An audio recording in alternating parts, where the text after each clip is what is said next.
Maria Santos pressed her fingers against the cardboard keys one more time. The paper was soft now from months of touching. Some keys had torn at the edges. Others had faded marks where her fingers touched them most, but Maria did not care. This was her piano. She sat on the old wooden chair in her small bedroom. The room was barely big enough for her bed and a small table. The walls were thin. She could hear Mrs. Chun cooking dinner next door. She could hear the washing machines running downstairs in the laundromat. But when Maria played her cardboard piano, she forgot about everything else. Maria moved her hands across the silent keys. In her mind, she heard beautiful music. She had learned this song from a video on her phone. It was called Moonlight Sonata. The man in the video had long fingers and played so smoothly. Maria tried to copy the way he moved his hands. She tried to feel the same emotions he showed on his face. Her mother Rosa walked into the room carrying a basket of clean clothes. Rosa worked long hours at the laundromat downstairs. Her hands were red and rough from the hot water and soap. She was tired, but she always smiled when she saw Maria playing. "Still practicing, Mia?" Rosa asked softly. She set the basket on the bed and watched her daughter's hands move across the cardboard. "I learned a new part today," Maria said without stopping. "Listen." She played the beginning of the song again.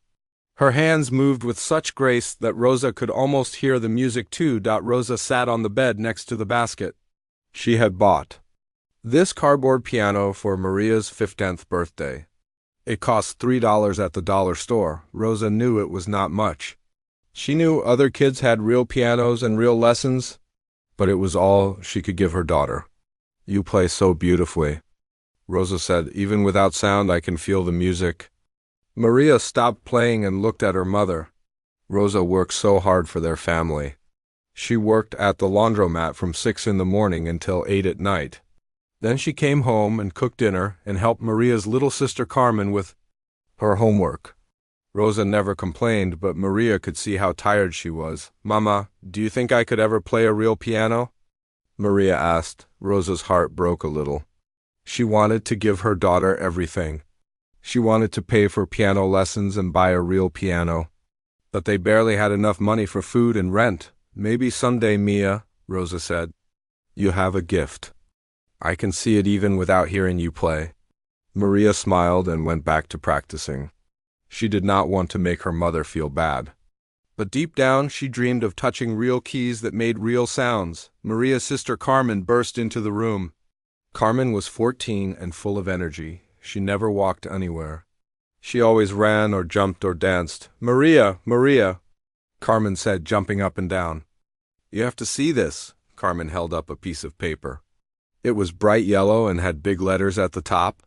Maria took the paper and read it slowly. "Community Center Talent Show," the paper said. "Open auditions for our annual benefit concert.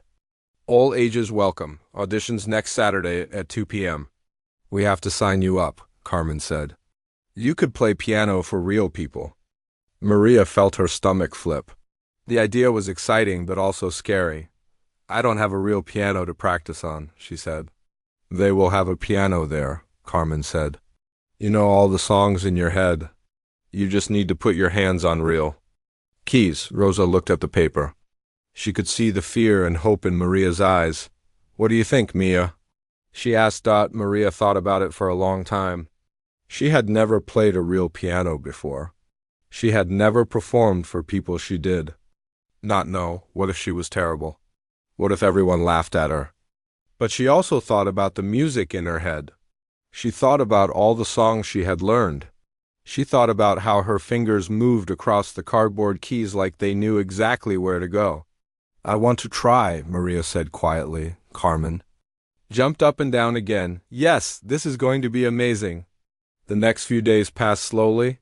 Maria practiced on her cardboard piano even more than usual. She watched videos on her phone and tried to learn new songs. She practiced moving her hands the way real piano players move theirs. Rosa worked extra hours to earn money for a nice dress for Maria. She found a beautiful blue dress at the thrift store for $5. It was a little big, but Rosa spent her evening altering it to fit Maria perfectly. "You look like a real musician," Rosa said when Maria tried on the dress. Maria looked at herself in the small mirror on her dresser. The dress was simple but pretty. She did look different. She looked more grown up. The night before the audition, Maria could not sleep. She lay in bed moving her fingers like she was playing piano. She went through all her songs in her mind. She imagined what it would feel like to touch real keys. Carmen was excited too. She had told everyone at school about Maria's audition. "My sister is going to be famous," she told her friends. Rosa was nervous but proud. She knew Maria had talent. She had watched her daughter learn songs just from listening to them. She had seen how music made Maria's face light up, but she also knew the world could be hard on people like them. People with no money and no connections. The morning of the audition, Maria woke up early. Her stomach felt like it was full of butterflies. She ate a small breakfast and put on her blue dress. Rosa braided her long black hair with a blue ribbon. "Remember," Rosa said as they walked to the community center, "you belong there just as much as anyone else. Your music comes from your heart. That is something no one can teach." Maria nodded, but her hands were shaking. She could see the community center ahead. There were other people walking toward it too. Some carried instrument cases. Others wore fancy clothes. Maria felt very small and out of place, but then she thought about her cardboard piano at home. She thought about all the hours she had spent learning to play. She thought about the music that lived inside her head and heart. As they reached the front door of the community center, Maria took a deep breath. Today she would touch real piano keys for the first time in her life. Today she would find out if her dreams could become real. The community center lobby was full of people. Maria had never seen so many musicians in one place. A boy about her age tuned a violin in the corner. Twin girls practiced singing scales together. An older man played quiet notes on a flute. Everyone seemed to know what they were doing. Everyone except Maria. She stood close to her mother and sister, feeling very out of place. Her blue thrift store dress suddenly felt too simple. The other performers wore black clothes that looked expensive. Some carried leather music bags with their names printed in gold letters. "Number 47, called a woman with a clipboard. "Piano audition." Maria looked at the small paper number in her hand. 47. That was her. "That's you," Carmen whispered excitedly. "Go show them what you can do." Rosa squeezed Maria's hand. "We will be right here waiting for you," she said. Maria walked toward the woman with the clipboard. Her legs felt weak. Her heart was beating so fast she wondered if everyone could hear it. "Name?" the woman asked without looking up. "Maria Santos," she said quietly. "Age? 17. Years of training?" Maria paused. She did not know what to say. I don't have formal training." The woman looked up for the first time. She had gray hair and wore glasses that hung on a chain around her neck. She looked at Maria's simple dress and her nervous face. "No training at all?" The woman asked. "I taught myself," Maria said. "From videos and music I heard on the radio." The woman wrote something on her clipboard. Maria could not see what she wrote, but the woman's expression did not look encouraging. "The judges are in room B," the woman said, pointing down a long hallway. "Wait outside until they call your name." Maria walked down the hallway on unsteady legs. Outside room B, 3 other piano players sat in chairs waiting their turn. They all looked much more confident than Maria felt. A girl with long blonde hair sat reading sheet music. Her fingers moved silently as she practiced the notes in her head. She wore a black dress and shiny shoes. Everything about her looked professional. "Are you nervous?" the girl asked Maria. "Yes," Maria admitted, "very nervous." "How long have you been playing?" the girl asked. "About 2 years," Maria said, "but only on a cardboard piano." The girl looked confused. "Cardboard piano?" Before Maria could explain, a door opened. A tall man in a suit came out.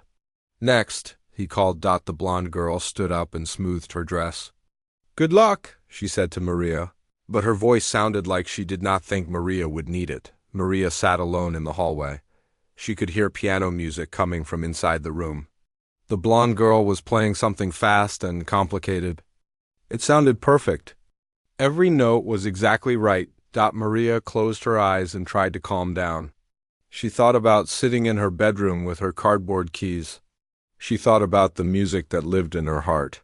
She tried to remember what her mother had said about belonging there just as much as anyone else. The door opened again. The blonde girl came out smiling. She looked pleased with herself. "Maria Santos?" the man called. Maria stood up. Her knees almost gave out. She took a deep breath and walked into the room. The room was larger than she had expected. 3 people sat behind a long table. In the center of the room stood a beautiful black piano. It was the most beautiful thing Maria had ever seen. The man who had called her name sat in the middle. He had gray hair and kind eyes, but he looked tired. To his left sat a woman with short dark hair. She was looking through papers and barely glanced at Maria. To his right sat an older Asian woman who studied Maria carefully. "I'm Dr. Harrison," the man in the middle said. "This is Professor Williams and Professor Chung. What will you be playing for us today?" Maria had practiced this moment in her mind many times.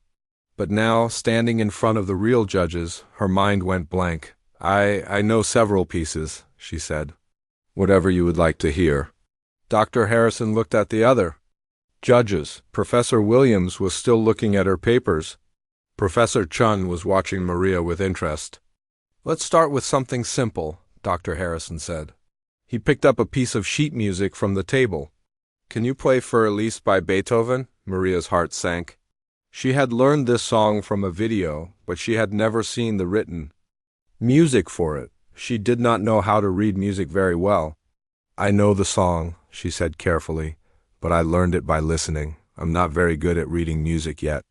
Professor Williams looked up from her papers for the first time. She and Dr. Harrison exchanged a look that Maria did not understand. "Just play what you remember," Dr. Harrison said. His voice was polite, but Maria could tell he was not expecting much. Maria walked to the piano. Up close, it was even more beautiful. The keys were white and black and perfectly clean. They looked like they had never been touched by rough hands like hers. She sat on the bench and put her fingers on the keys. They felt cold and smooth. Nothing like the soft cardboard she was used to. Maria closed her eyes for a moment. She tried to forget about the judges watching her. She tried to forget about being nervous. She thought about the music instead. She pressed down on the first key. A clear, beautiful note filled the room. It was the first real piano note Maria had ever played. The sound was so beautiful it almost brought tears to her eyes. Behind her, she heard Professor Williams set down her papers. The room became very quiet. Maria began to play Für Elise. At first, her fingers felt clumsy on the unfamiliar keys. The timing was not quite right. Some notes were too soft, others too loud. But as she continued, something changed. Her fingers began to remember the shape of the song. The muscle memory from thousands of hours on cardboard keys started to take over. Dr. Harrison leaned forward in his chair. This was not what he had expected. Professor Chun took off her glasses and cleaned them slowly. Never taking her eyes off Maria, even Professor Williams had stopped looking at her papers. All 3 judges watched as Maria's fingers began to dance across the keys with increasing confidence. The simple song that was meant to be a basic test was becoming something else entirely. Maria was not just playing the notes, she was telling a story with the music. Dr. Harrison had heard Für Elise played hundreds of times by students, but he had never heard it played like this. There was something raw and honest about Maria's playing, something that could not be taught in any music. School. As Maria played, she forgot where she was. She forgot about the judges and her nervousness. She was lost in the music, the way she always was when she played her cardboard piano at home. She did not notice that the room had become completely silent except for the piano. She did not see the expressions of surprise on the judges' faces. All Maria knew was that she was finally playing real music on a real piano, and it felt like coming home. As Maria continued playing Für Elise, something magical began to happen. The notes that had started uncertain and shaky grew stronger and more confident. Her fingers seemed to remember exactly where each key was, even though she had never touched a real piano before. Dr. Harrison sat up straighter in his chair.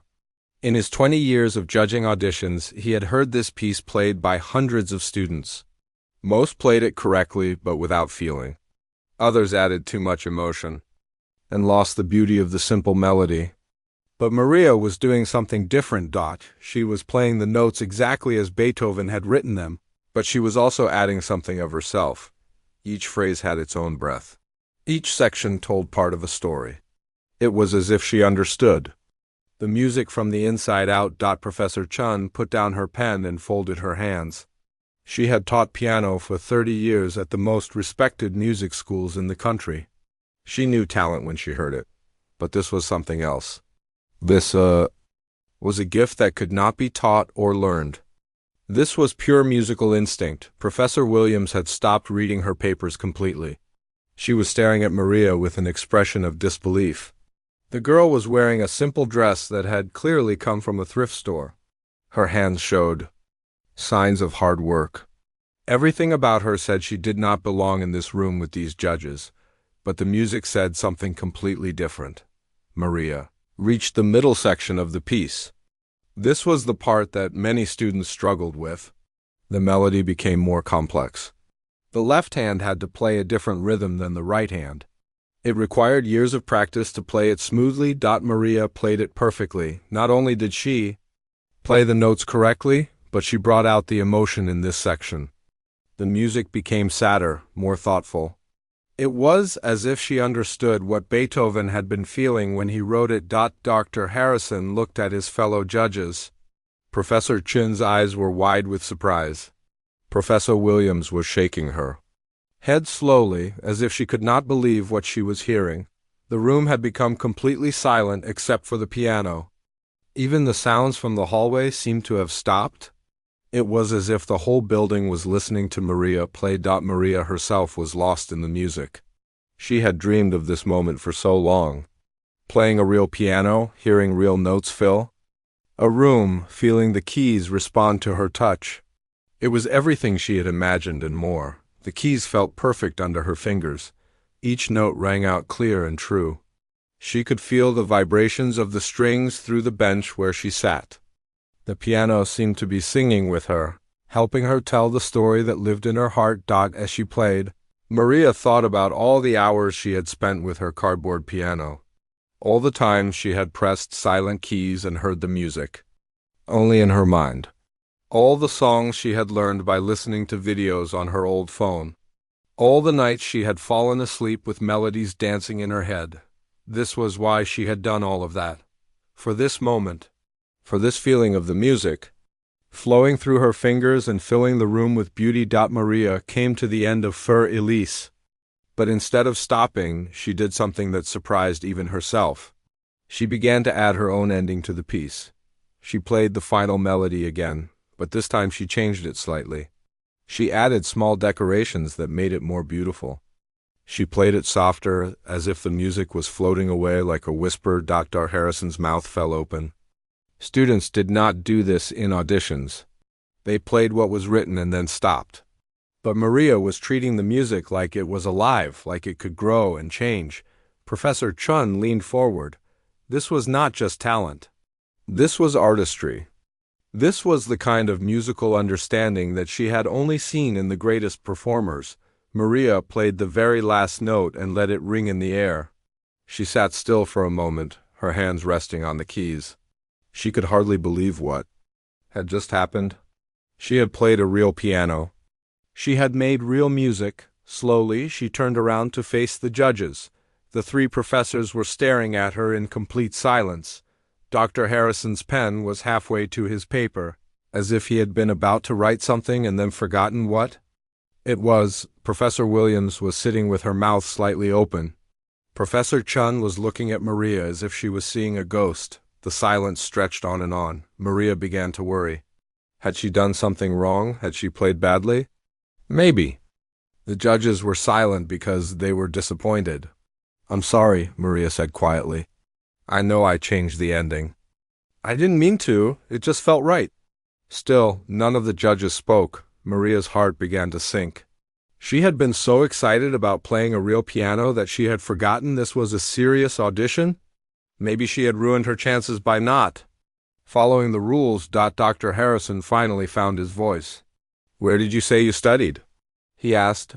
I didn't study anywhere, Maria said. I taught myself with a cardboard piano. A cardboard piano? Professor Williams repeated, as if she had not heard correctly the first time. My mother bought it for me at the dollar store, Maria explained. I couldn't afford a real piano, so I practiced on cardboard keys. I learned songs from videos on my phone. Professor Chun stood up from her chair. She walked around the table and came to stand next to the piano bench where Maria sat. Play something else, she said softly. Anything. You know, Maria looked at the other judges. Dr. Harrison nodded. Professor Williams was still staring at her with amazement. What would you like to hear? Maria asked. Whatever is in your heart, Professor Chun said. Maria turned back to the piano.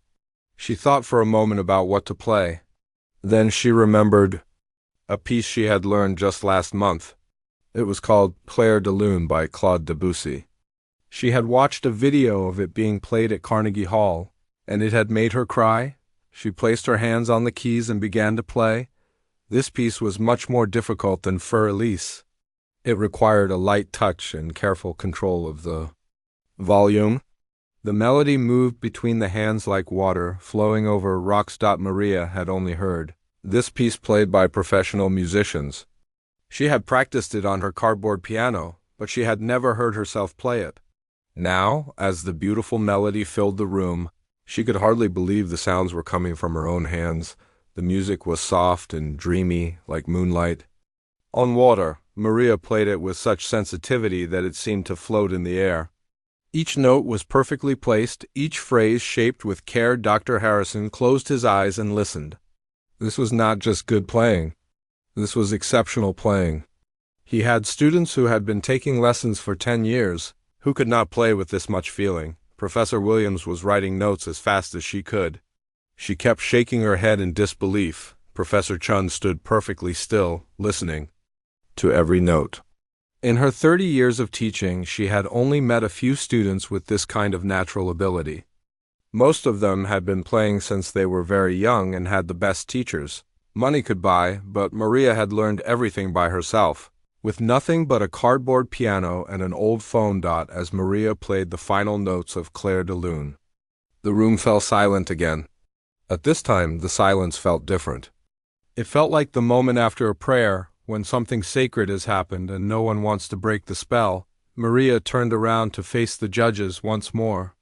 This time, she was not as nervous. The music had given her confidence. She knew she had played well. She could feel it in her heart. The 3 judges looked at each other.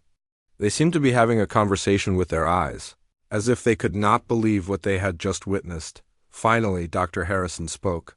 Maria, he said slowly, we need to talk. Dr. Harrison's words hung in the air like a question mark. Maria felt her stomach tighten. When judges said they needed to talk, it usually meant bad news. She had probably done something wrong by changing the music and adding her own ideas. Am I in trouble? Maria asked quietly. Professor Chun smiled for the first time since Maria had entered the room. No, dear, she said gently. You are not in trouble. We just have some questions. Dr. Harrison looked at his notes, then back at Maria. You said you have been playing for 2 years? Yes, sir. And you learned everything by yourself? Yes, sir. From videos mostly? Sometimes I heard songs on the radio and tried to figure them out. Professor Williams leaned forward. Have you ever had anyone show you how to hold your hands, how to sit at the piano, how to use the pedals? Maria shook her head. I just watched how people did it in the videos and tried to copy them. The 3 judges exchanged looks again. Dr. Harrison rubbed his forehead as if he had a headache. Maria, he said, what you just played should be impossible for someone with your background. These pieces take most students years to learn, even with the best teachers. Did I play them wrong? Maria asked, worried now that she had made mistakes she did not even know about. No, Professor Chun said quickly. You played them beautifully. That's what we can't understand. Professor Williams pulled out her phone. I want to record something, if that's okay with you. I need my colleagues to hear this. Maria nodded, though she was not sure why anyone would want to record her playing. Can you play something you've never practiced before? Professor Williams asked. Something you just heard for the first time? Dr. Harrison looked through a stack of sheet music. On the table, he pulled out a piece that looked very complicated. The page was covered with notes, and Maria could see sharps and flats scattered throughout. This is a piece by Chopin, he said. It's quite difficult. I don't expect you to play it perfectly, but I'm curious to see how you approach music you've never seen before. He set the music on the piano in front of Maria. She looked at it and felt overwhelmed. There were so many notes, and they moved so quickly up and down the page. I'm not very good at reading music, Maria admitted. I usually learn by listening. That's fine, Dr. Harrison said. Just try to play what you can see. Maria studied the first few measures. She could identify some of the notes, but not all of them. The rhythm was complicated, with lots of fast notes grouped together. She placed her hands on the keys and started to play. At first she played very slowly, trying to figure out each note. She made some mistakes, hitting wrong keys or playing notes too long or too short, but as she continued, something interesting happened. Even though she could not read all the notes correctly, she began to understand the pattern of the music. She could feel where the melody was trying to go after playing through the first page slowly. Maria stopped and looked at the judges. Could I hear how it's supposed to sound? She asked. Professor Chun pulled out her own phone and found a recording of the piece. She played it for Maria, who listened with intense concentration. Her fingers moved slightly as she listened, as if she was playing along in her mind. Can I try again? Maria asked when the recording finished. The judges nodded. This time, Maria played with much more confidence. She still made some mistakes with the specific notes, but she captured the spirit of the piece. She played with the right feeling, the right energy. It was as if she understood what Chopin had been trying to say with the music. Dr. Harrison stopped writing notes and just listened. This was extraordinary. Most students took months to learn a piece like this, even when they could read music perfectly. Maria had heard it once and was already playing it with genuine musical understanding. Stop, Professor Williams said suddenly. Maria lifted her hands from the keys, worried that she had done something wrong again. I want to try something else, Professor Williams said. She went to the piano and sat next to Maria on the bench. I'm going to play a simple melody. I want you to play along with me, but add your own harmony. Maria did not know what harmony meant in musical terms, but she nodded anyway. Professor Williams began to play a slow, simple tune with her right hand. It was a melody that most people would recognize, though Maria could not remember its name. Without thinking, Maria began to play along. She used her left hand to add lower notes that sounded good with the melody. Then she added some higher notes with her right hand when Professor Williams paused. What happened next amazed everyone in the room, including Maria herself. The two of them began to create music together, as if they had been practicing together for years. Maria's additions made the simple melody sound rich and full and beautiful. Professor Williams played a phrase, and Maria answered with her own phrase. Professor Williams changed the rhythm, and Maria adapted instantly. They were having a conversation with music, understanding each other without words. After several minutes, Professor Williams stopped playing. She turned to look at Maria with wonder in her eyes. How did you know to do that? She asked. I don't know, Maria said honestly. It just felt right. When you played something, I could hear what would sound good with it. Dr. Harrison stood up from his chair and began pacing around the room. This is impossible, he muttered to himself. Absolutely impossible. What's impossible? Maria asked, starting to feel worried again. Professor Chun came and sat on the other side of Maria on the piano bench. Dear, she said gently, what you just did takes most musicians years to learn. You were improvising harmony and counterpoint. Without any training? You were having a musical conversation with Professor Williams as if you had been doing it your whole life. Is that bad? Maria asked. All three judges laughed, but not in a mean way. It was the kind of laughter that happens when something is so surprising that you don't know how else to react. No, Maria, Dr. Harrison said, coming back to the table. It's not bad, it's miraculous. He sat down and looked at Maria seriously. I need to ask you something important. Are you sure you have never had any formal training? No lessons when you were younger that you might have forgotten? No one in your family who plays music professionally? Maria thought about it carefully. My grandmother used to sing Mexican folk songs when I was little, and my mother hums sometimes when she cooks. But no one in my family plays piano. We never had enough money for lessons. Professor Williams was writing furiously in her notebook. We need to document this, she said to the other judges. This level of natural ability is extremely rare. Dr. Harrison nodded. Maria, we're going to ask you to do one more thing. It might seem strange, but it's important. Okay, Maria said, though she was beginning to feel overwhelmed by all the attention. I want you to sit at the piano and just play, Dr. Harrison said. Don't think about specific songs or techniques. Just let your hands find the keys and see what happens. Maria looked at the piano. She was not sure what he meant, but she put her hands on the keys anyway. She started by playing a few random notes. They sounded nice together, so she played a few more.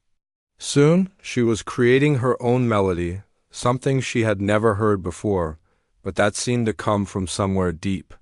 Inside her, the melody was sad and beautiful, like a lullaby her grandmother might have sung. As she played, Maria thought about her life, about her mother working so hard, about her dreams of making music, about this strange and wonderful day. The music that came from her fingers told all of these stories. It spoke of hope and sadness, and love and dreams. It was not like any song she had ever heard, but it felt completely natural to play. The judges sat in complete silence as Maria created this spontaneous composition. They were witnessing something that rarely happened in the world of music, the birth of an artist. When Maria finally stopped playing, the room was so quiet that she could hear her own heartbeat. Dr. Harrison looked at Professor Chun and Professor Williams. All three of them had the same expression of amazement on their faces. Maria, Dr. Harrison said slowly, I think we need to have a very different conversation than the one we planned to have today. The silence in the room felt heavy and strange. Maria sat at the piano bench, her hands still resting on the keys from the music she had just created.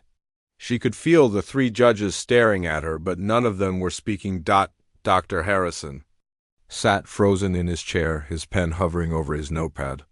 He had written the word exceptional and then stopped writing completely.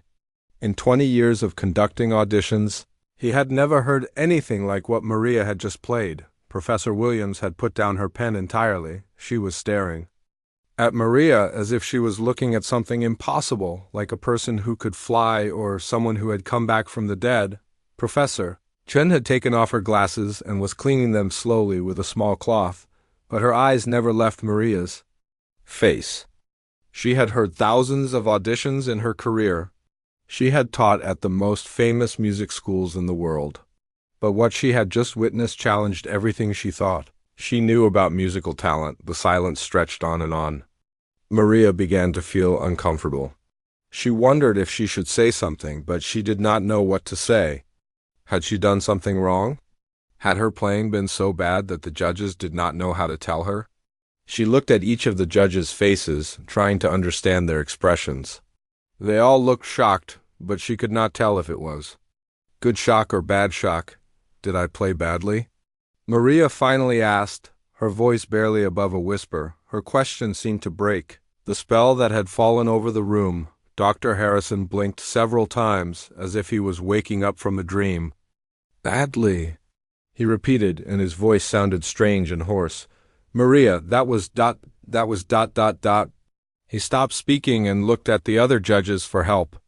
Professor Williams was shaking her head slowly back and forth, as if she could not believe what she had heard. Professor Chun put her glasses back on and leaned forward in her chair. Dear, she said very softly, how old did you say you were? 17, Maria answered. And you have been playing for 2 years? Yes, ma'am. Professor Chun looked at Dr. Harrison and Professor Williams. They were all thinking the same thing. But none of them wanted to say it out loud because it seemed impossible. Dr. Harrison cleared his throat. Maria, I need to ask you something, and I want you to think very carefully before you answer. Maria nodded, though her heart was beating faster now. Are you absolutely certain that you have never had any musical training? Even when you were very young, even lessons that you might not remember? Maria thought about her childhood. She remembered her grandmother singing Spanish lullabies. She remembered her mother humming while she cooked. She remembered hearing music from the radio and from neighbors' apartments, but she had never sat down with a teacher to learn how to play piano, I'm sure, she said.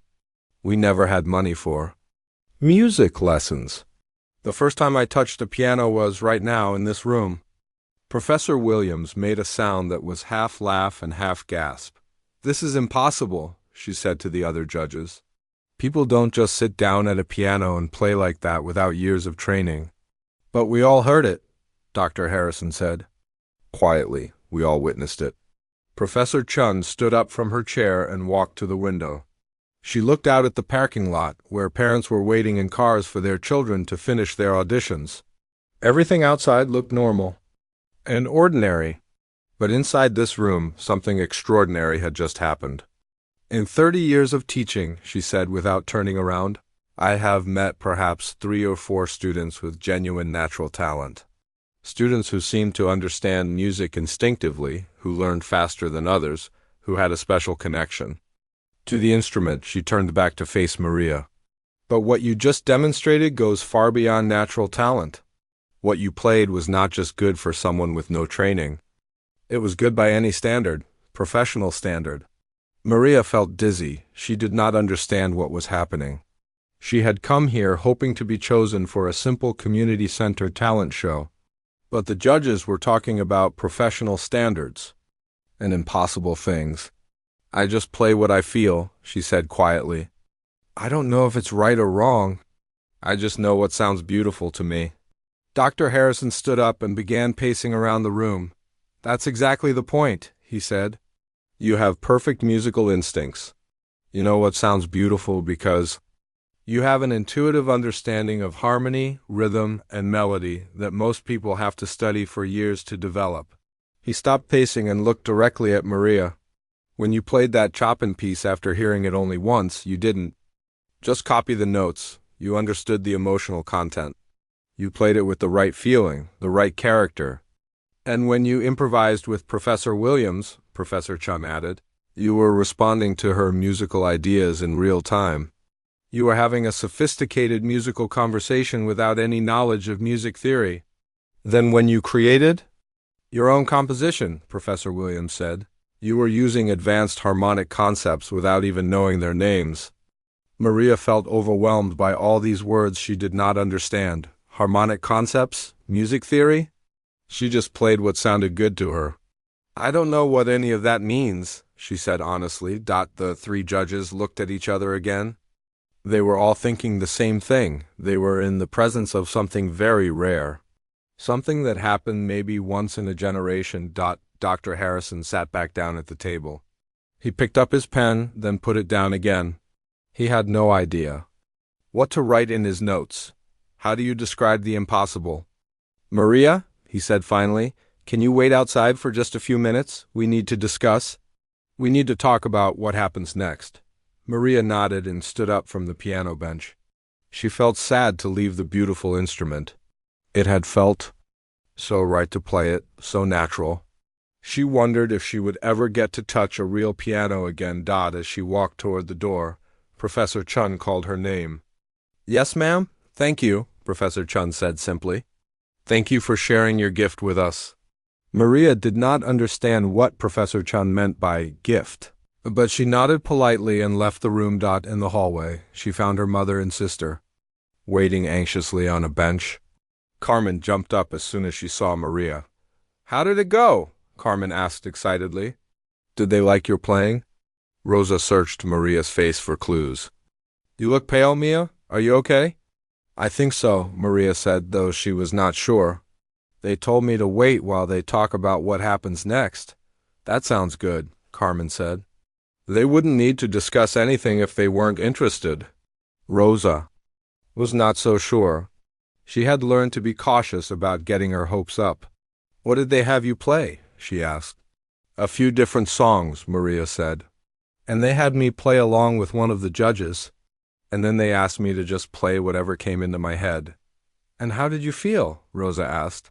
How did it feel to play a real piano?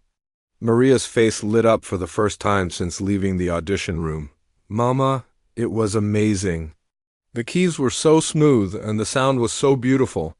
It was like the piano was singing with me. Rosa smiled. Whatever happened with the audition, she was glad her daughter had gotten to experience that joy. Inside the audition room, the three judges sat in continued silence. They were all experienced musicians and teachers. They had heard thousands of auditions and had worked with some of the most talented young musicians in the country, but they had never encountered anything like Maria Santos. We have to do something, Professor Williams said finally. We can't just let her walk away. Agreed, said Professor Chun. But what exactly do we do with a 17-year-old girl who plays like a conservatory graduate but has never had a lesson in her life? Dr. Harrison was staring at his notepad, where he had written and crossed out several comments. Nothing seemed adequate to describe what they had just witnessed. First, he said slowly, we need to document this properly. We need recordings, we need to have other faculty hear her play. And then, Professor Williams asked Dr. Harrison looked up at his colleagues. Then we figure out how to give her the education she deserves.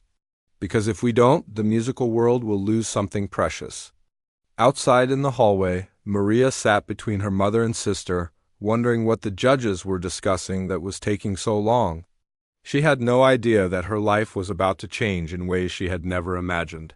All she knew was that for a few brief moments she had played a real piano, and it had felt like coming home. After what felt like hours but was really only 15 minutes, the door to the audition room opened. Dr. Harrison stepped out and looked around the hallway until he spotted Maria sitting with her family. Maria, he called softly, could you come back in, please? And would your family like to join us as well? Rosa felt her heart skip a beat. In her experience, when officials wanted to speak to the whole family, it was usually bad news. She and Carmen followed Maria back into the room. The three judges were now standing instead of sitting behind their table. Professor Chun had moved closer to the piano. Professor Williams was holding what looked like several pieces of paper. Dr. Harrison gestured for the family to sit in the chairs that had been arranged in front of the table. Mrs. Santos, Dr. Harrison began, addressing Rosa, we wanted to speak with you about your daughter. Rosa nodded nervously. She was prepared for disappointment. She had learned not to expect too much from life. First, let me ask you, Dr. Harrison continued, has Maria ever shown musical ability before? Even as a very young child? Rosa thought carefully. She always loved music, she said. Even as a baby, she would stop crying when I sang to her. When she was little, she would hum along with songs on the radio. But we never had money for lessons or instruments. What about the cardboard piano? Professor Chun asked gently. When did she start using that? About 2 years ago, Rosa answered. She kept asking for piano lessons, but I couldn't afford them. I felt so bad. So, for her 15th birthday, I bought her the cardboard keyboard. It only cost $3, but it was all I could give her. Carmen spoke up. She practiced on it every day, for hours and hours. Sometimes I told her to stop because I wanted to watch TV, but she never got tired of playing. Dr. Harrison exchanged looks with the other judges. Every detail of Maria's story made what they had witnessed even more remarkable. Mrs. Santos, Professor Williams said, we need to tell you something about your daughter's audition. Rosa braced herself for bad news. Maria is extraordinarily gifted, Professor Williams continued. What she played for us today should not be possible for someone with her background. Rosa looked confused. I don't understand. Are you saying she played badly? No, Dr. Harrison said quickly. The opposite. She played beautifully. Better than students who have been taking lessons for 10 years. Professor Chun stepped forward.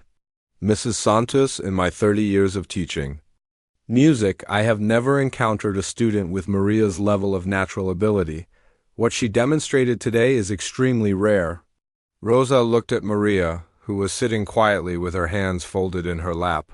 Does this mean she can be in the talent show? The three judges looked at each other.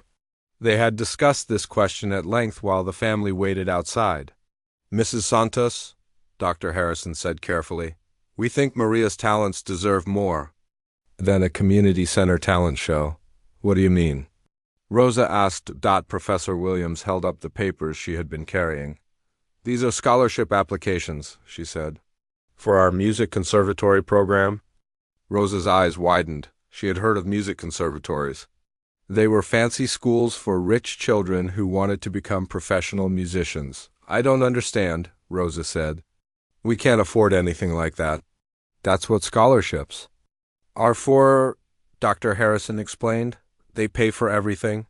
Tuition, books, even living expenses if needed. Carmen gasped. You mean Maria could go to music school for free? If she's accepted, yes, Professor Chun said. But first, we would like her to audition for the full faculty. What she played today was remarkable, but we want to be absolutely certain. Maria spoke for the first time since returning to the room. Would I be good enough for a place like that? Professor Williams smiled. Maria, you're not just good enough. You may be one of the most naturally gifted musicians we've ever encountered. Rosa felt tears starting to form in her eyes. This was not at all what she had expected.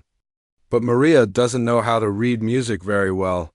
She learned everything by ear. That can be taught, Dr. Harrison said. Reading music is a skill that anyone can learn with practice. But what Maria has, the ability to understand music, instinctively to feel it in her heart and express it through her fingers, that cannot be taught. That is a gift that very few people possess. Professor Chun sat down next to Maria. Dear, let me explain what we saw today. When you played Für Elise, you didn't just play the notes correctly. You understood the emotional story of the piece. You played it with feeling and sensitivity that took me years to develop. When you heard the Chopin piece for the first time, Professor Williams added, you immediately grasped its character and style. You played it as if you had been studying Chopin for years. And when you improvised with me, Professor Williams continued, you were responding to musical ideas in real time. You were having a conversation in the language of music. Dr. Harrison leaned forward. But perhaps most impressive of all was the music you created at the end. That original composition showed sophisticated understanding of harmony and melody. You were composing music that many trained musicians would be proud to have written. Maria looked overwhelmed. I just played what felt right to me. Exactly, Professor Chun said. That's what makes you so special. Your musical instincts are perfect. You know what sounds beautiful because you feel music in your soul? Rosa wiped her eyes with the back of her hand. Are you really saying my daughter could become a professional musician? Mrs. Santos, Dr. Harrison said seriously, with proper training, your daughter could become anything she wants in the music world. She could be a concert pianist, a composer, a teacher. The only limit is her own dreams. Carmen was bouncing in her chair with excitement. Maria, you could be famous. You could play in Carnegie Hall? Maria looked at her mother. She could see the hope and fear in Rosa's eyes. Hope that her daughter might have opportunities Rosa had never dreamed of. Fear that it might all be too good to be true. What would I have to do? Maria asked quietly. First, Professor Chun said, you would need to audition for our full faculty. We would want you to prepare several pieces, some classical, some more modern. We would also test your ear training and your ability to learn new music quickly. When would this audition be? Rosa asked. We could arrange it for next month, Dr. Harrison said. That would give Maria time to prepare. But she still only has the cardboard piano to practice on, Rosa pointed out. Professor Williams smiled. We've thought about that too. The conservatory has practice rooms that students can use. We could arrange for Maria to have access to a real piano for her preparation. Maria felt dizzy with all this information. A few hours ago, she had been nervous about a simple community center audition. Now these important people were talking about scholarships and conservatories in Carnegie Hall. "I need to ask you something important, Maria," Dr. Harrison said. "Is this what you want? Do you want to pursue music seriously?" Maria thought about all the hours she had spent with her cardboard piano. She thought about the joy she felt when music flowed through her fingers. She thought about the dream she had carried in her heart for 2 years. "More than anything," she said quietly. Professor Chun clapped her hands together. "Then we will make it happen." Rosa looked at the three. "And judges, why are you doing this for us? You don't even know us." Dr. Harrison's expression became very serious. "Mrs. Santos, in the music world, we occasionally encounter someone with a gift so rare that we have a responsibility to nurture it. Your daughter has that kind of gift. Music is a language," Professor Chun added, "and Maria is a native speaker. It would be a tragedy to let that gift go undeveloped." Professor Williams handed Rosa a folder full of papers. "These are all the forms you'll need to fill out. But don't worry about the details now. We'll help you with everything." As the family prepared to leave, Dr. Harrison called Maria back one more time. "Maria," he said, "I want you to remember something. What happened here today was special, but it was only the beginning. If you're willing to work hard and learn, there's no limit to what you can achieve." Maria nodded, though she still felt like she was in a dream. As they walked out of the community center, Carmen was practically skipping with excitement. "I can't believe my sister is going to be a famous pianist." Rosa was quiet, processing everything that had happened. Finally, she looked at Maria. "How do you feel, Mia?" Maria thought for a moment. "Scared," she said honestly, "but also happy. Really, really happy." When they got home, Maria went straight to her room and sat down at her cardboard piano. But now, instead of being disappointed by the silent keys, she felt grateful. This simple piece of cardboard had started her on a journey she never could have. Imagine as she moved her fingers across the familiar keys, she could hear in her mind the sound of the real piano from the audition. Soon, very soon, she would be playing real music again, and maybe, just maybe, her dreams were about to come true. The weeks that followed the audition passed like a whirlwind. True to their word, the judges arranged for Maria to have access to a practice room at the conservatory 3 times a week. The first time Rosa and Maria walked through the tall glass doors of the music building, they both felt like they were entering a different world. The hallways were filled with the sounds of violins, flutes, and pianos. Students carrying instrument cases hurried between classrooms. Practice rooms lined the corridors, each one containing a beautiful piano and music stands filled with sheet music. Professor Chun met them at the reception desk and led them to practice room number 7.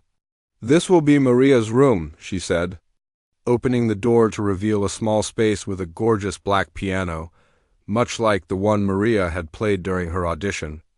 "It's all mine?" Maria asked in amazement. "For 3 hours, 3 times a week," Professor Chun confirmed. "And if you need more time as your audition approaches, we can arrange that too." Maria sat at the piano bench and placed her hands on the keys. Even after weeks of thinking about it, she still could not believe that she was allowed to play a real piano whenever she wanted.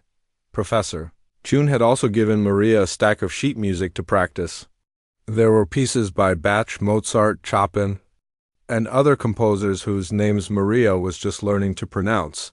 Some of the music looked impossibly complicated, with notes scattered all across the page like tiny black insects. "Don't worry about playing them perfectly," Professor Chun had said. "Just do your best to learn them. We want to see how quickly you can pick up new music." At first, reading the sheet music was like trying to read a foreign language. Maria would play very slowly, one note at a time, stopping frequently to figure out what each symbol meant. But as the weeks passed, something amazing began to happen. Her brain started to connect the symbols on the page with the sounds she heard in her head. The music reading skills that would have taken most students months to develop came to Maria in a matter of weeks. Professor Chung, who checked on her progress regularly, was amazed by how quickly she was learning. "It's like she was born knowing how to read music," Professor Chung told Dr. Harrison after one of Maria's practice sessions. She just needed someone to show her what the symbols meant. At home, Maria still practiced on her cardboard piano when she could not get to the conservatory. But now she also spent hours listening to recordings of the pieces she was learning. Rosa would often find her daughter sitting on her bed with headphones on, her fingers moving silently as she followed along with the music. Carmen became Maria's biggest supporter and unofficial manager. She told everyone at school about her sister's upcoming audition. She even started a countdown calendar on her bedroom wall, marking off the days until the big audition. 23 more days until Maria becomes famous, she would announce at dinner. Rosa was proud but worried. She watched her daughter practicing for hours every day and wondered what would happen if the audition did not go well. What if the judges changed their minds? What if they realized they had made a mistake? "Don't get your hopes up too high, Mia," she warned Maria one evening. "Sometimes these things don't work out the way we expect." But Maria was not worried about failure. For the first time in her life, she was doing something that felt completely natural and right. Every day at the piano was a gift. Even if nothing else came of it, she would always be grateful for these weeks of making real music. 3 weeks before the audition, Dr. Harrison asked Maria to meet with him in his office. The office was filled with books about music and photographs of famous musicians. A small piano sat in one corner, and the walls were covered with awards and certificates. "How are you feeling about the upcoming audition?" Dr. Harrison asked as Maria sat in the chair across from his desk. "Nervous," Maria admitted, "but also excited." Dr. Harrison smiled. "That's exactly how you should feel. Maria, I want to talk to you about what happens if you are accepted into our program." "What do you mean? Our conservatory is a full-time program," Dr. Harrison explained. "Students take music classes all day, just like other kids take math and science. You would be studying music theory, music history, performance technique, and many other subjects." Maria nodded. This sounded wonderful to her. "You would also have a private lesson with a piano professor every week," Dr. Harrison continued. "And you would perform in recitals and concerts regularly." "Would I be good enough to perform for people?" Maria asked. Dr. Harrison laughed. "Maria, you're already good enough to perform for people. With proper training, you'll be good enough to perform anywhere in the world." He opened a folder on his desk and pulled out several photographs. "These are some of our graduates," he said, showing Maria pictures of young musicians performing in concert halls and opera houses. "This young man is now playing with the New York Philharmonic. This young woman just won an international piano competition in Vienna." Maria stared at the photographs. The musicians looked confident and elegant in their formal clothes, performing on stages in front of hundreds of people. "Could I really do something like that someday?" she asked. "Maria," Dr. Harrison said seriously, "I believe you could do anything you set your mind to. You have a rare gift, but more importantly, you have the passion and dedication to develop that gift." He leaned back in his chair. "But I want you to understand that this would be a big commitment. The program is challenging. You would need to work very hard and practice many hours every day." "I already practice every day," Maria said. "I know. You do, but this would be different. This would be professional level training. Are you ready for that?" Maria thought about her cardboard piano at home. She thought about all the hours she had spent dreaming of making real music. She thought about the joy she felt every time she sat at a real piano. "Yes," she said without hesitation. "I'm ready," Dr. Harrison smiled. "I hoped you would say that." He pulled out another folder, this one much thicker than the first. "These are the scholarship papers," he said. "If you are accepted, this scholarship will cover everything. Tuition, books, private lessons, even money for living expenses." Maria's eyes widened. Everything? Everything. We want to make sure that talented students like you can focus on your music without worrying about money. Maria felt tears starting to form in her eyes. She had never imagined that people would be willing to invest so much in her dreams. Dr. Harrison, she said quietly, why are you doing this for me? Dr. Harrison was quiet for a moment, choosing his words carefully. Maria, in my 20 years in music education, I have seen many talented students. But I have only met a few people who have what you have. What do I have? You have the ability to touch people's hearts with your music. When you play, you're not just playing notes, you're telling stories. You're sharing emotions, you're creating beauty. He gestured toward the photographs of the graduates. All of these young people are technically excellent musicians, but the ones who become truly great are the ones who can make people feel something when they play. You already have that ability and you're only 17 years old. Maria wiped her eyes with the back of her hand. What if I'm not good enough? What if I disappoint you? Dr. Harrison leaned forward. Maria, let me tell you something. The fact that you're worried about disappointing us tells me that you have the right attitude. The students who succeed are the ones who care deeply about their music and who are willing to work hard to improve. He handed her the scholarship folder. Take this home and look it over with your mother. But Maria, I want you to know something else. What? Even if something unexpected happened and you didn't get the scholarship, even if you never played piano professionally, you would still be a musician. Music is part of who you are. No one can take that away from you. As Maria walked home with the scholarship papers, she felt like she was floating on air.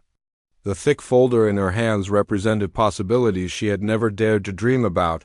When she got home, she found Rosa in the kitchen preparing dinner. Carmen was at the table doing homework, but she jumped up when she saw Maria's face. What happened? Carmen asked excitedly. You look like you just won the lottery. Maria set the folder on the table. Dr. Harrison thinks I'm going to get the scholarship, she said. He gave me all the papers to fill out. Rosa wiped her hands on her apron and came to look at the folder. She opened it and saw page after page of official-looking documents. This is really happening, Rosa said, more to herself than to her daughters. Mama, Maria said, are you happy about this? Rosa looked at her daughter's face, glowing with hope and excitement. She thought about all the sacrifices she had made over the years, all the things she had not been able to give her daughters. She thought about the cardboard piano that had started this whole journey. Mia, she said, pulling Maria into a hug, I have never been happier about anything in my whole life. As the family sat around the kitchen table looking through the scholarship papers, none of them could have imagined how much their lives were about to change. The audition was still 3 weeks away, but Maria's future was already beginning to unfold. Outside their small apartment, the world continued as it always had. But inside, 3 hearts were full of hope for tomorrow. 6 months had passed since that life-changing audition at the community center.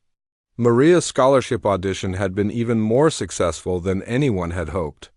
The full faculty had listened in amazement as she performed pieces by Bach, Chopin, and Mozart with the same natural grace she had shown that first day. Dr. Harrison still remembered the moment when Professor Chun had whispered to him, We're not just witnessing talent.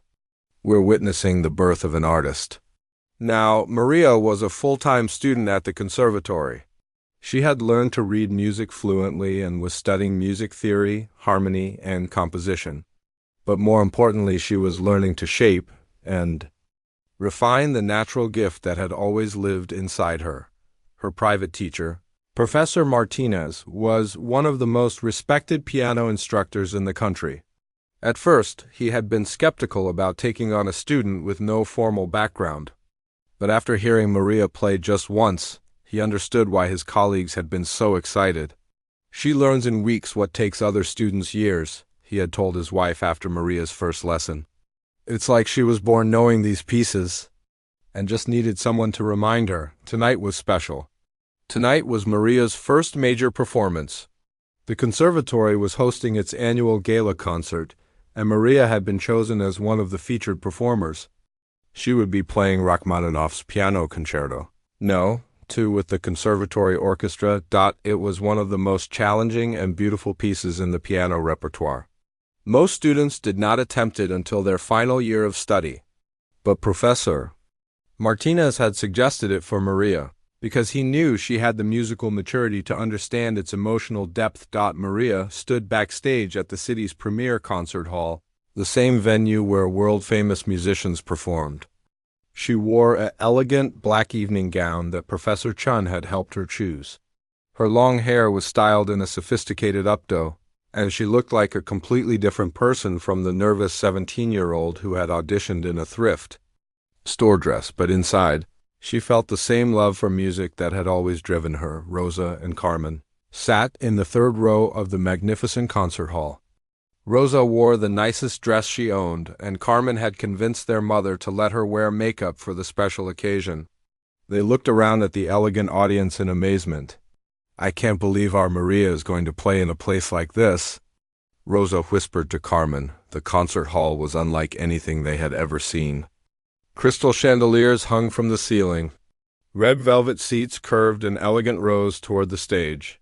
The stage itself seemed enormous, with a full orchestra of musicians tuning their instruments. In the row behind them sat Dr. Harrison, Professor Chun, and Professor Williams, the three judges who had first recognized Maria's gift. They had been invited as guests of honor, and they were almost as nervous as Maria's family. "I keep thinking about that cardboard piano," Professor Chun said quietly. "Who would have imagined it would lead to this?" Backstage, Maria was going through her final preparations with Professor Martinez. They had practiced this concerto hundreds of times over the past 3 months, but tonight felt different. Tonight, Maria would be performing for an audience of nearly 2,000 people. "Remember," Professor Martinez said, "don't think about the audience. Don't think about the notes. Just feel the music and let it flow through you the way you always do." Maria nodded. She had learned that her greatest strength was her ability to connect emotionally with the music. Technical perfection would come with time and practice, but the emotional truth in her playing was something that could not be taught. The orchestra had already performed the first half of the concert. Now, after intermission, it was time for the featured performances. Maria would be the final performer of the evening. She listened from the wings as the other students performed. They were all talented musicians who had been studying for years. Each performance was polished and professional, but Maria felt calm. She was no longer the girl who worried about belonging in this world. Over the past 6 months, she had discovered that music was a universal language, and she was fluent in it. The concert hall manager appeared beside her. "Miss Santos, you're on in 2 minutes." Maria took a deep breath and walked to the edge of the stage. Through a gap in the curtain, she could see the audience settling back into their seats after the previous performance. The stage lights were bright and warm. She thought about the journey that had brought her here. A cardboard piano in her tiny bedroom. The YouTube videos she had watched over and over, the hours of silent practice. The audition that had changed everything, but most of all, she thought about the music that was about to fill this beautiful hall. "Ladies and gentlemen," the announcer's voice rang out over the audience, "please welcome Maria Santos performing Rachmaninoff's Piano Concerto No. 2 in C minor with the Conservatory Orchestra, conducted by Maestro Roberts." The audience applauded politely as Maria walked onto the stage. She could see her family in the third row, Rosa dabbing at her eyes with a tissue and Carmen grinning from ear to ear. Maria sat at the beautiful concert grand piano and adjusted the bench to the perfect height. The orchestra sat ready behind her, their instruments poised. Maestro Roberts stood at his podium, his baton ready. For just a moment, the concert hall was completely silent. 2,000 people waited for the music to begin. Maria placed her hands on the keys and nodded to the conductor. The orchestra began with the opening theme, dark and romantic and deeply emotional. The music filled the hall like a conversation between old friends, with each section of the orchestra adding its voice to the story. When it was time for Maria to enter, She began to play with such confidence and beauty that several people in the audience leaned forward in their seats. This was not the playing of a student. This was the playing of an artist. The first movement of the concerto was like a musical novel, with themes and emotions weaving together in complex patterns. Maria's playing was both technically brilliant and emotionally powerful. She and the orchestra seemed to be breathing together, creating music that was greater than the sum of its parts. Dr. Harrison sat transfixed. He had heard this concerto performed by some of the world's greatest pianists. But there was something special about hearing it played by someone so young, someone who brought such fresh emotion to every phrase. Professor Chun had tears in her eyes. She remembered the day Maria had first sat at a piano, uncertain and nervous. Now she was commanding this huge stage with the confidence of a seasoned performer. In the third row, Rosa could hardly believe what she was seeing and hearing. This poised, elegant young woman was her daughter. The same daughter who used to practice on cardboard keys in their tiny apartment.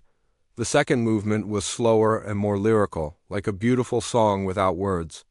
Maria played it with such tenderness that the entire hall seemed to hold its breath. Every note was perfectly shaped, every phrase filled with meaning. Carmen watched her sister with pure pride. She remembered all the times she had complained about Maria's constant practicing. Now she understood what all those hours had been building toward. The final movement was fast and virtuosic, requiring incredible technical skill and stamina. Maria's fingers flew across the keys with precision and grace. The orchestra supported her with energy and passion, building toward the powerful conclusion. As the final notes rang out in the hall, there was a moment of absolute silence. The music seemed to hang in the air like something sacred. Then the audience exploded into applause. People leaped to their feet immediately. The sound of clapping filled the hall like thunder. Some audience members were wiping tears from their eyes, others were shouting "Bravo" and "Magnificent." Maria stood at the piano and bowed gracefully. She looked out at the sea of standing, applauding people and felt overwhelmed by their response. She had played from her heart, the way she always did, and somehow that had touched all these people. The orchestra members were tapping their music stands with their bows, the traditional way classical musicians showed their approval. Maestro Roberts was applauding enthusiastically and gestured for Maria to take another bow. In the third row, Rosa was crying openly. Carmen was jumping up and down and cheering. All around them, elegant people in expensive clothes were giving her daughter a standing ovation. Dr. Harrison turned to Professor Chun. "Do you remember what you said 6 months ago? About witnessing the birth of an artist?" Professor Chun nodded, still applauding. "I think we just witnessed her arrival," Dr. Harrison said. The applause continued for several minutes. Maria bowed again and again, overwhelmed by the response. Finally, she walked off stage, her heart racing with joy and disbelief. Professor Martinez was waiting in the wings with a huge smile on his face. "That was extraordinary," he said, embracing his student. "You played like you've been performing concertos your whole life?" As Maria changed out of her concert gown, she thought about the cardboard piano that still sat in her bedroom at home. She had kept it as a reminder of where her journey had begun. Sometimes she still played it when she wanted to remember the pure joy of making music without any pressure or expectations. Later that evening, at the reception following the concert, Maria was surrounded by people congratulating her on her performance. Music critics,